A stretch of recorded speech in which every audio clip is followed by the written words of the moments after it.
Bonjour à tous et à toutes, j'espère que tout le monde va bien. Nouvelle vidéo de chantier. On ne sera pas dans le cadre de l'adaptation de double vitrage cette fois-ci, on sera dans le cadre de survitrage.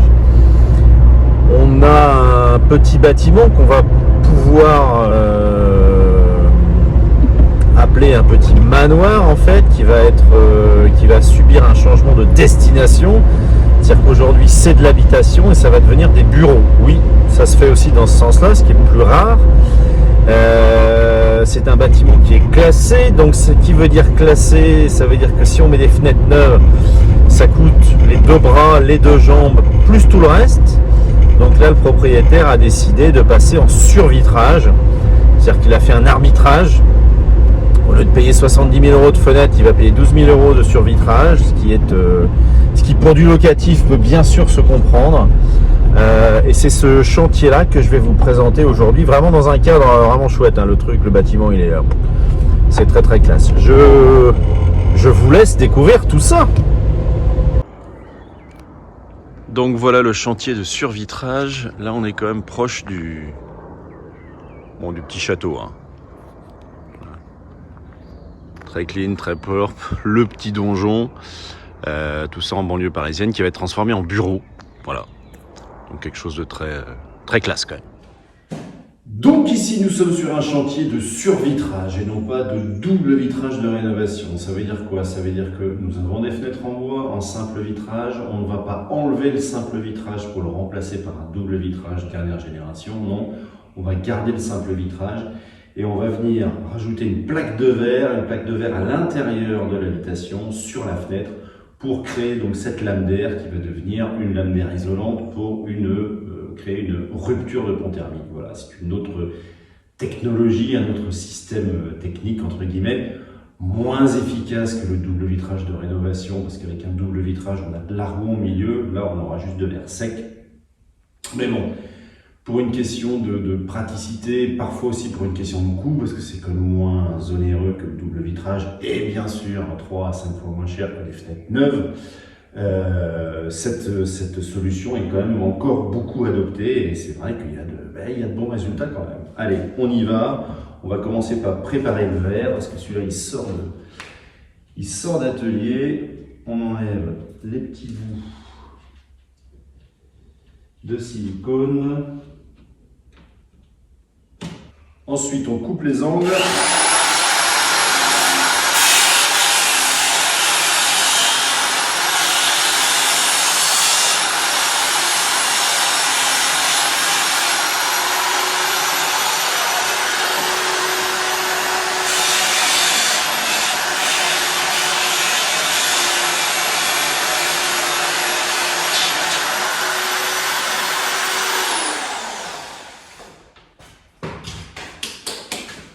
Une chose que je ne vous ai pas dite, c'est pas un vitrage droit, c'est un vitrage cintré. Hein. On le voit ici, là. Hop.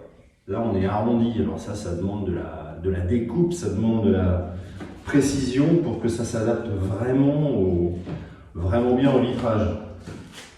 Parce que si ça part dans le mauvais sens, c'est pas bon. Et c'est comme tout, hein. Si ça part dans le mauvais sens, c'est jamais très bon. Un petit coup d'acétone pour enlever les traces de marqueur.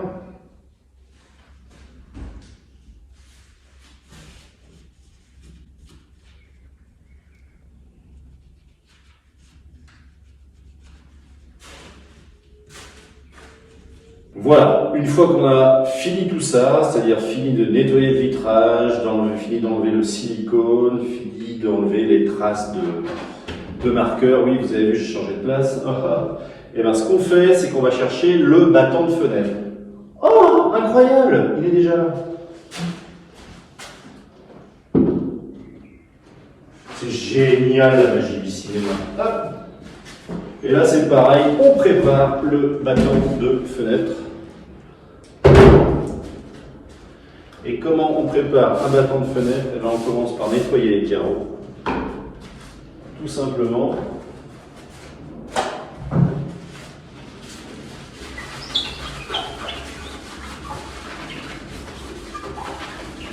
Et c'est des petits bois, donc les carreaux c'est un par un.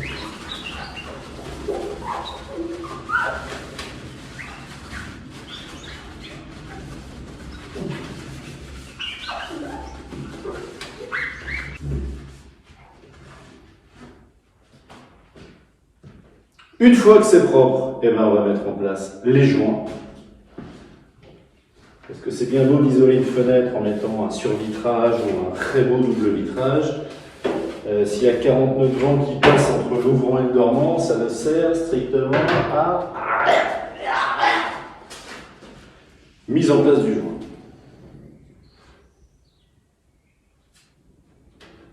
En plus là, vous voyez que dalle.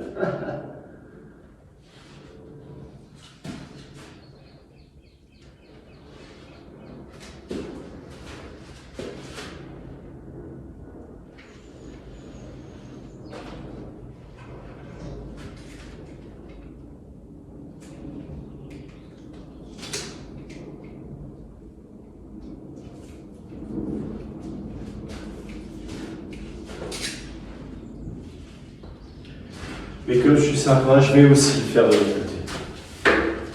Parce que là, on a la gueule de loup, c'est-à-dire la partie femelle qui récupère la partie mâle de l'autre battant, qu'on appelle un mouton. Pourquoi? Parce que le mouton va dans la gueule du loup. En plus, c'est vrai. C'est comme ça que ça s'appelle. Et donc là, on met bien le joint au milieu de la gueule de loup.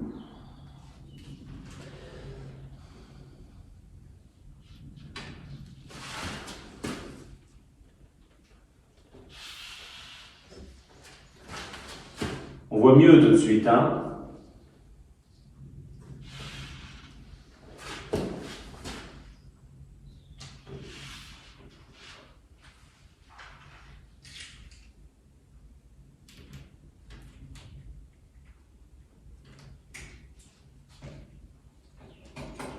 Hop.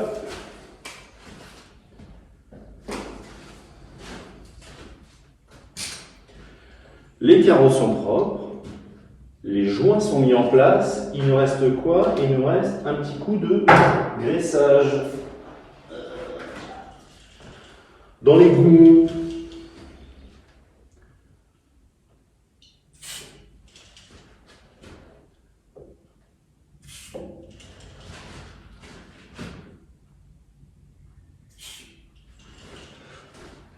Voilà, le bâton est prêt à être équipé. Il est nettoyé, il y a les joints, il est graissé. On va donc mettre en place le survitrage cintré. Hop.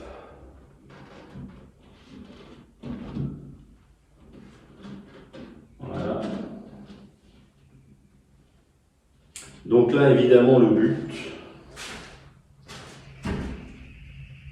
c'est d'être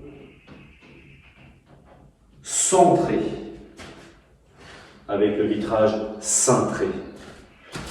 D'être centré parce que sinon c'est simple, ça va être moche. Hop. Il faut aussi que le joint co-extrudé qui se trouve sous le profilé puisse être appliqué sur la partie en bois. Là on est très bien. Donc maintenant qu'est-ce qu'on va faire? Eh bien on ouvre la charnière. C'est toujours pareil, hein, ça c'est comme avec le double vitrage de rénovation, on ouvre la charnière avec un ciseau à bois très fin et bien aiguisé. Et ensuite,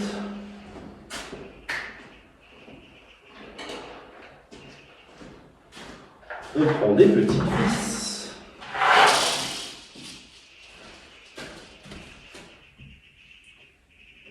Et on visse tout le long de la charnière.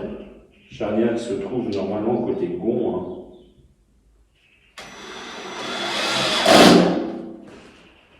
Bon, ça peut arriver qu'elle soit de l'autre côté quand on est sur des battants uniques, mais quand on est sur des battants doubles, les ouvertures à la française, on a la charnière du survitrage qui est côté gond. Donc voilà, il est stabilisé. Maintenant, je peux commencer à visser tout le long.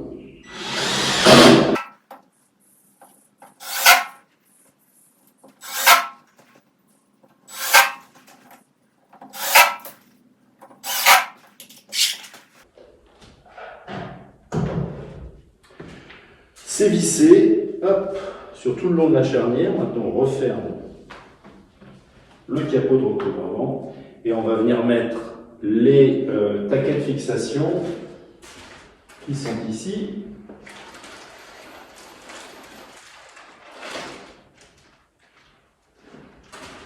On va donc venir mettre les taquets de fixation tout le long ici, à des distances bien sûr tout à fait spécifiques. C'est-à-dire,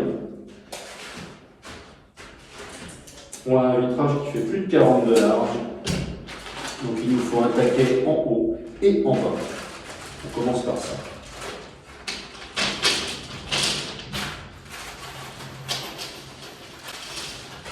Là, il y a les embases, il y a les vis, à laquelle on met en base.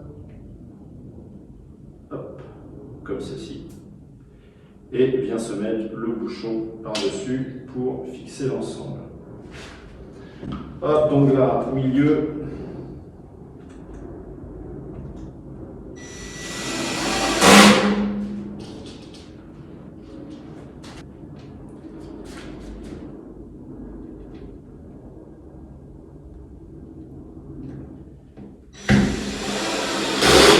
Ici, milieu. Ensuite, sur les côtés, on a d'abord le premier qui doit être à 10 cm du bas.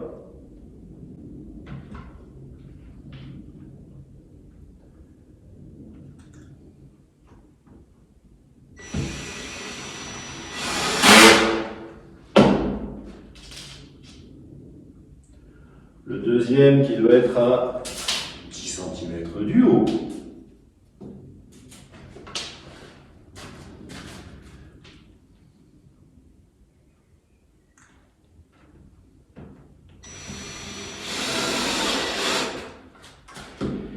Et ensuite, c'est tous les 40 cm. Alors, où est-ce qu'on en est ici?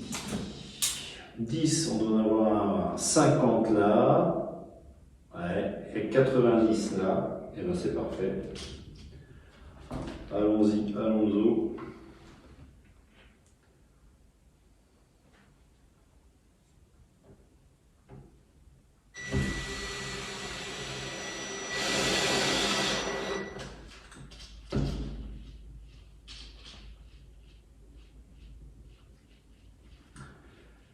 On va mettre là, on a un peu de marge.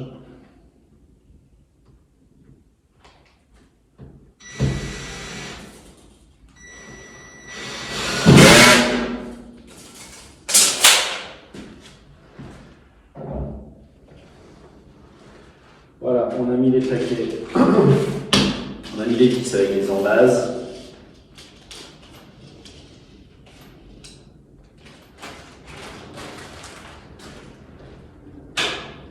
Il n'y a plus qu'à visser les petits bouchons. Ce qui nous fait 1, 2, 3, 4, 5, 6 taquets de fermeture.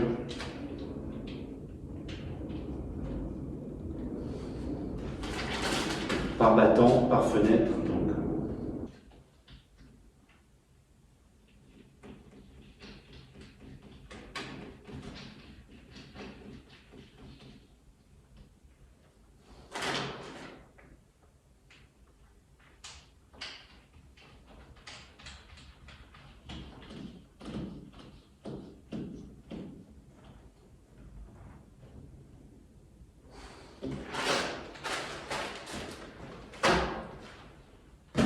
Et voilà,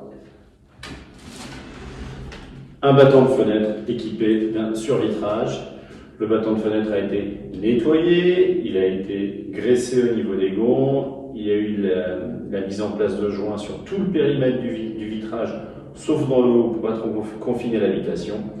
Le survitrage a été mis en place grâce à des charnières ici, avec un capot de recouvrement, comme ça on ne voit pas les vis, et vous avez les boutons de fermeture qui permettent de bloquer la vitre du survitrage sur la fenêtre. Voilà, c'est fini, il n'y a plus qu'à remettre en place. Et du coup, je vais vous faire un petit tour pour que vous voyez ce que ça donne une fois terminé.